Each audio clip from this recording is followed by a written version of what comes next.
하나님이 아람의 베나닷을 멸하기로 작정하시고 북이스라엘의 아합 왕에게 붙이시고 아합의 병거에까지 오르게 하셨음에도 불구하고 아합은 그 마지막 기회마저도 20장 34절에 보시면 빼앗은 성읍을 돌려주고 아합을 기념하는 거리를 다메섹에 만들어주겠다는 계약서에 도장을 찍고 아람의 왕 베나닷을 풀어줘 버립니다. 이 일로 20장 42절에 보시면 베나닷 대신 아합이 죽고 아합 사람을 대신해서 이스라엘 백성이 죽게 될 것이라고, 아람 사람을 대신해서 이스라엘 백성들이 죽게 될 것이라고 하나님이 저주하십니다. 21장은 이후에 일어난 한 가지 사건을 기록하고 있는데요. 1절에 보시면 나봇의 포도원이라는 매우 기름진 포도원, 최상품의 포도를 생산하는 포도밭이 아합의 왕궁에 가까이 있었습니다. 아합이 그 포도밭을 한번 가보고 그냥 홀딱 반할 정도였어요. 그래서 아합이 그 포도밭의 주인인 나봇에게 부탁합니다. 2절에 그 포도밭을 나에게 주라. 내가 그 밭을 왕의 텃밭으로 삼겠다. 내가 그거보다 훨씬 좋은 포도밭도 너한테 줄게. 네가 돈으로 원하면 그거보다 훨씬 더 값을 쳐줄게. 이렇게 제안을 하는 거죠. 그러나 나봇이 단호하게 왕의 제의를 거절합니다. 3절에 내 조상의 유산을 왕에게 주기를 여호와께서 금하실지로다. 이 대답 하나로도 이 나봇이라고 하는 사람이 얼마나 여호와 신앙 율법을 잘 지키려고 애쓰는 사람임을 알 수 있습니다. 레위기 25장 23절 이하에 보시면요, 토지는 하나님의 것이라고 말씀하시면서 하나님이 기업으로 허락해 주신 토지에 대해서 두 가지를 말씀합니다. 첫째는 가나안에서 토지를 팔았을 때 가까이 있는 친족이 물을 수 있게 해주셨습니다. 물은다는 것은 친족이 사서 돌려준다는 거죠. 두 번째는 물을 힘이 없을 때는 그 토지를 산 자가 희년 50년을 기다렸다가 돌려줘야 합니다. 그 희년에 돌려줘야 돼요. 나봇이 이 율법을 근거로 왕에게 팔 수 없다고 거절하는 것이죠. 나봇이 어떤 인물이었는지 이후에는 잘 나오지 않기 때문에 알 수 없습니다만 아합에게 경고하고 그리고 아합의 악한 아내 이세벨을 멸하기 위해서 하나님이 사용하신 사람임에 분명합니다. 이 시대에도 그리스도인들이 바른 진리로 살면 그것이 곧 믿지 않는 사람들에게는 하나님의 경고가 되고 하나님의 심판이 됩니다. 믿는 사람들이 불법에 타협하지 않으면 불법을 저지를 수 없는 것이죠. 믿는 사람들이 약속을 잘 지키면 약속을 안 지키는 사람이 설 자리가 없어지는 거예요. 교회가 정의와 공의를 실천하면 세상이 교회를 얕잡아 보지 못할 것입니다. 그런데 교회가 앞장서서 불법으로 그냥 세습을 하고요, 교회가 앞장서서 불법적인 탈세와 재산 증식을 하고요, 교회가 앞장서서 가짜 뉴스를 생산하고 전파하고, 교회가 앞장서서 때려부시자 죽이자 처단하자, 그러면 그렇잖아도 그렇게 하고 싶은 사람들이 마치 하나님의 인증을 받은 것 양 날뛰게 되는 거죠. 그러므로 사랑하는 성도 여러분, 저와 여러분 우리 그리스도인들이 조심해야 합니다. 말을 조심해야 하고요, 행동을 조심해야 하고요, 편향된 생각을 버려야 하고요, 하나님의 정의와 공의를 실천하고 선과 악을 분별할 수 있어야 합니다. 나봇이 포도원 팔기를 거부하자 아합이 삐져서 왕궁 침실에 들어가 얼굴을 돌리고 식사를 거부합니다. 5절에 그의 아내 이세벨이 왜 그러냐고 캐묻자 이유를 설명하는데요. 7절에 그의 아내 아세벨이 그에게 이르되 왕이 지금 이스라엘 나사를 다스리시나이까 일어나 식사를 하시고 마음을 즐겁게 하소서. 내가 이스라엘 사람 나봇의 포도원을 왕께 드리리다. 그리고 한 가지 꾀를 내죠. 8절 성읍에 나봇과 함께 사는 장로와 귀족들에게 편지를 해서 9절에 나봇을 높인 후에 나봇을 피고인석에 올린다는 얘기예요. 재판장에 올린다는 얘기죠.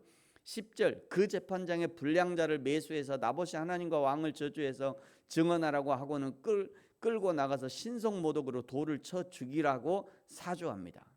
그랬더니 그 성의 장로들과 귀족들이 이세벨의 편지 그대로 시행해버립니다. 결국 나봇은 죽고 아합은 나봇의 포도원을 차지하게 됩니다. 그런데 17절을 보세요. 여호와의 말씀이 엘리야에게 임합니다. 17절 이하에 보면 18절에 그가 당장 사마리아로 가서 나봇의 포도원을 차지하러 내려가는 아합 왕을 만나라 라고 얘기하죠.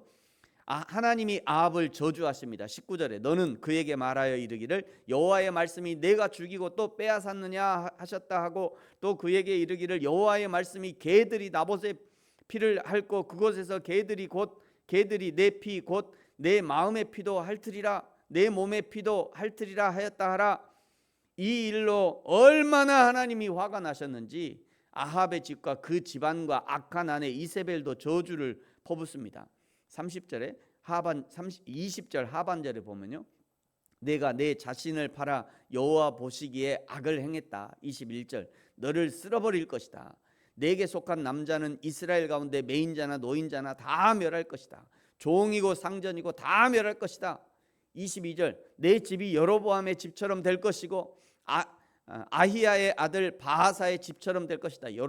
이 여로보암은요 15장에 보시면 그 아들 나답이 왕위를 계승하지만 신하 바하사가 반역을 일으켜서 그 집안의 남자들이 한 사람도 남지 않고 죽게 되고요. 바하사도 그 다음에 왕에 의해서 완전히 멸망하게 됩니다. 아합 너도 그렇게 될 것이다 라고 지금 경고하고 있는 거죠. 23절에 이세벨에 대해서도 경고하죠. 개들이 이스라엘 사람 곁에서 이세벨을 먹을 것이다. 왜 이렇게 이세벨이 처참하게 죽게 됐느냐면요 25절에 여호와 앞에서 악을 행했을 뿐 아니라 아합을 이세벨이 충동했기 때문이다. 에덴에서 아담을 꼬드긴 사단 마귀가 심판을 받은 이유는 자기가 직접 그 사단 마귀가 직접 선악과를 따먹어서 따가지고 선악과를 타가지고 아담이나 하와 입에 집어넣은 그것이 아니었습니다.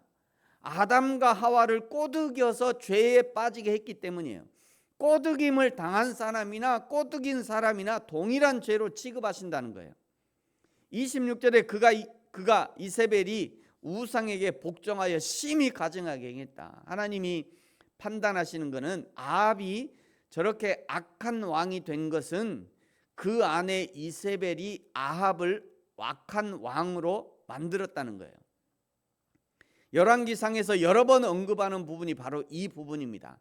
악한 왕에게는 반드시 악한 어머니, 우상 숭배자 어머니가 있었습니다.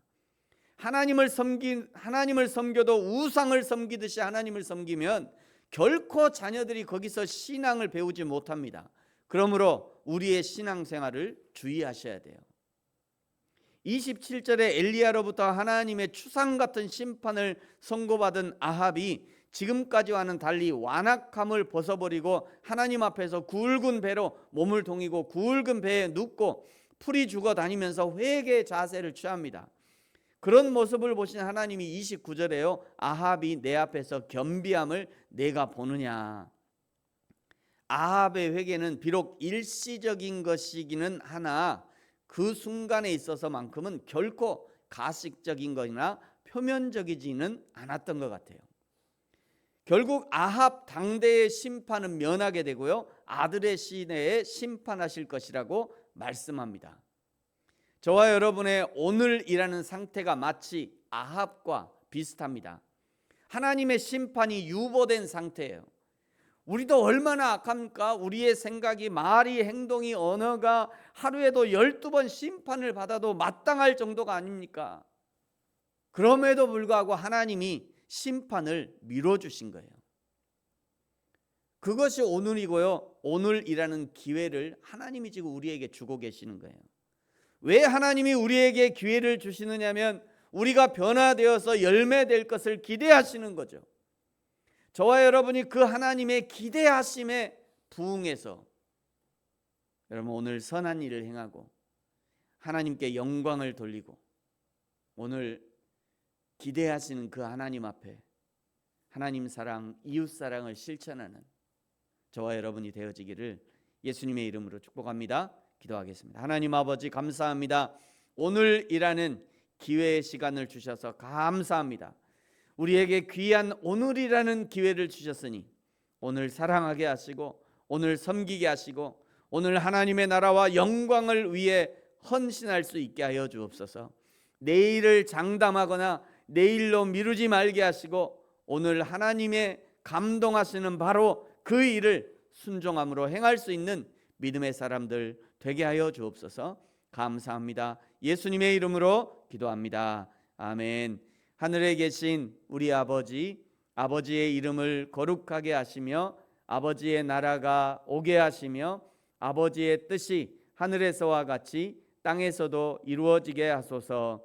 오늘 우리에게 일용할 양식을 주시고 우리가 우리에게 잘못한 사람을 용서하여 준 것 같이 우리 죄를 용서하여 주시고 우리를 시험에 빠지지 않게 하시고 악에서 구하소서.